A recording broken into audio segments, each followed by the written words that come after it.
Aries, and welcome to your weekly tarot reading for the sign of Aries, Sun, Moon, Rising and Venus, so I hope you're well. As always, the reading won't be for everyone. Take what resonates for you. So let's see what we have for our lovely Aries. Thank you for the week. Angel, spirits, guides. I'm using the Sacred Traveler Oracle deck here. Might use this for a bit, so let's see what we have for you. Protected by angels. You are cherished by the angels. For those of you who talk to angels, speak to angels, powerful connection this week. Let's pull you an Archangel Michael card. What do we have for our lovely Aries? Thank you, angel, spirits, guides. Message for Aries for the week. We have number 31, take control of your thoughts. Your thoughts are creating your reality.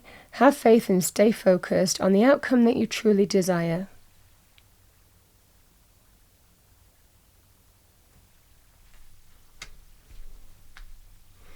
Alright Aries, let's pull some cards, see what we have for you. What do we have for our lovely Aries? Thank you, angel, spirits, guides for the week. Message for our lovely Aries for the week.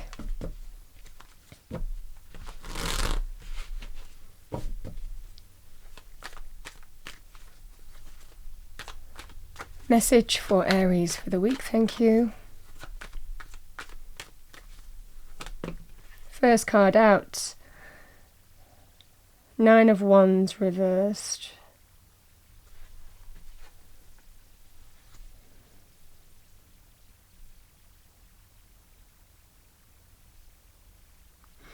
It's, sometimes we don't see any way out here.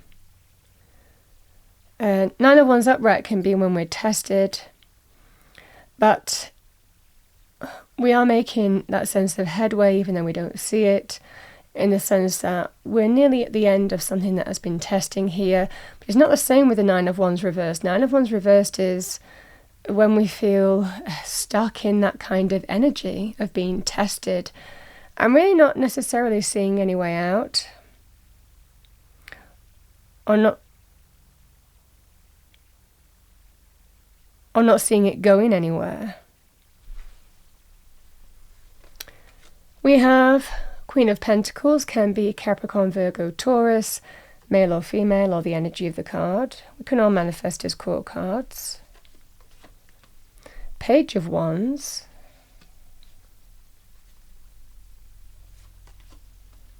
We have the 7 of Swords. 7 of Wands. We have the Devil.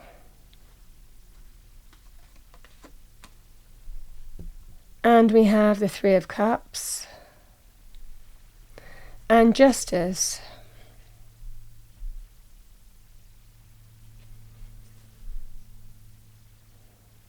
Yeah, I feel this is where you might be taking control of a situation here, Aries, because there is this sense here with the 9 of Wands of, I don't see this going anywhere. You might have been tested, maybe even one too many times, and this just feels like you're stuck in this cycle of being tested and not really getting to the end of a situation. You never really get to complete it, you know? You never get to draw a line under it because it feels like you're always pulled into this energy in a particular life area. So I feel that you don't see something going anywhere anymore.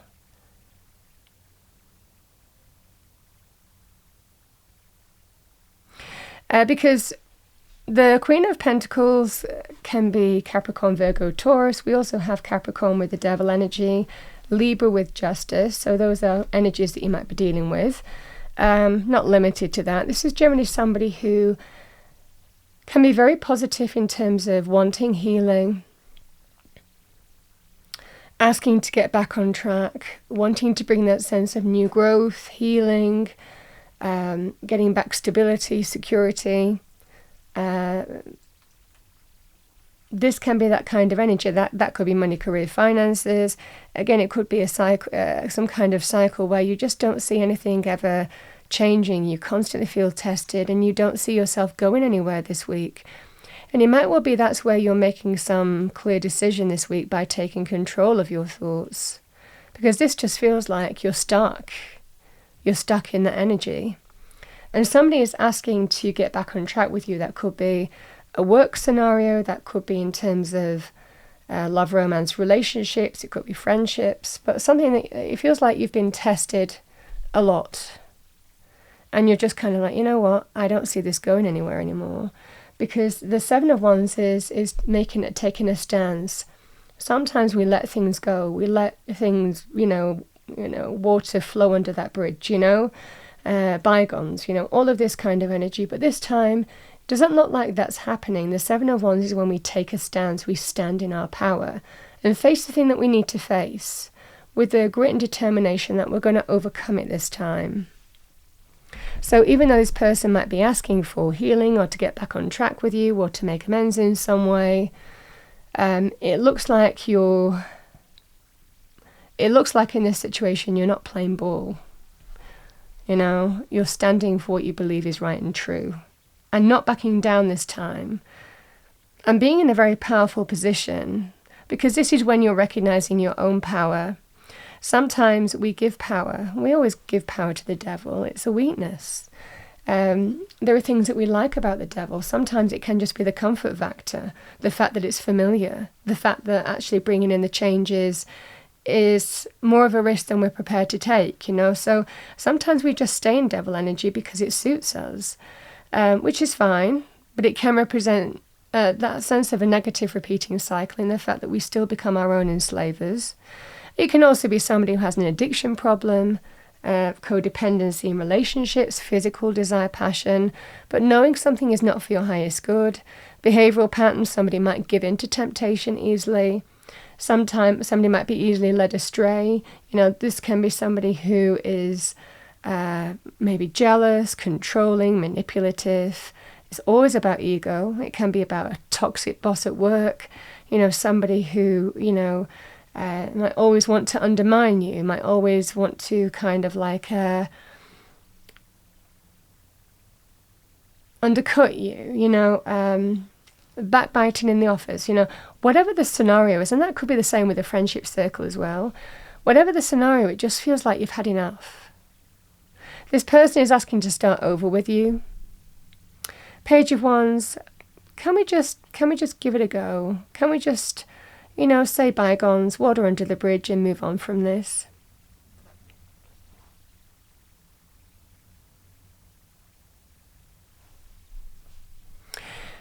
And I definitely feel in this scenario here, this is Seven of Swords and the Justice card with the Three of Cups. This can be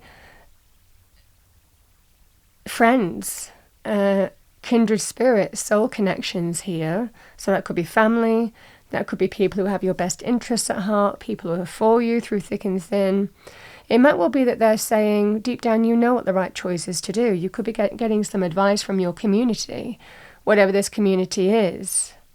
It would be a community of some kind, whether it's family, whether it's a friendship circle that you trust, that have your best interests at heart. It can also be even, somebody in your work community or social group, or this is the energy here of deep down you know what the right thing to do is. Sometimes we also need to put things into motion with the Seven of Swords. Certainly in a work situation, this would be about making the right choice to maybe pursue something else.